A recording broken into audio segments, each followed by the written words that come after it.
knee injection which gave you an immediate pain relief is actually a steroid injection. आइए आज बात करते हैं कि नी आर्थराइटिस में स्टेरॉयड इंजेक्शंस का क्या रोल होता है। स्टेरॉयड उन पेशेंट्स में इंजेक्शन के द्वारा दिया जाता है आपके घुटने में जिन केसेस में नी आर्थराइटिस की वजह से बहुत सीवियर पेन होता है और पेशेंट को इमीडिएट पेन रिलीफ की ज़रूरत होती है।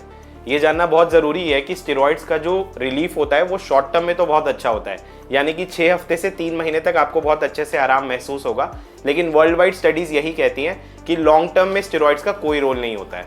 इनफैक्ट लॉन्ग टर्म में स्टेरॉइड आपके नी आर्थराइटिस को रिवर्स नहीं करता है, जो एक बहुत बड़ा मिथ है।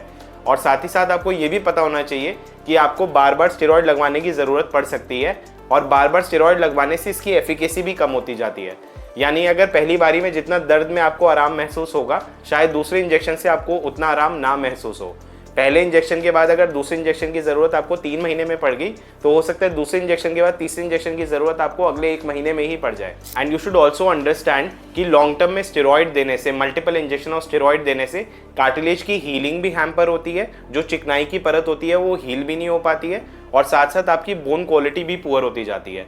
तो अगर आप स्टेरॉइड इंजेक्शन प्लान कर रहे हैं अपने नी के लिए, तो अपने ऑर्थोपेडिक सर्जन से ये सारी बातें ज़रूर डिस्कस करें और उनसे पूछें कि क्या इससे बेहतर कोई ऑप्शन अवेलेबल है अगर आप अपने घुटने में इंजेक्शन लगवाना ही चाहते हैं तो।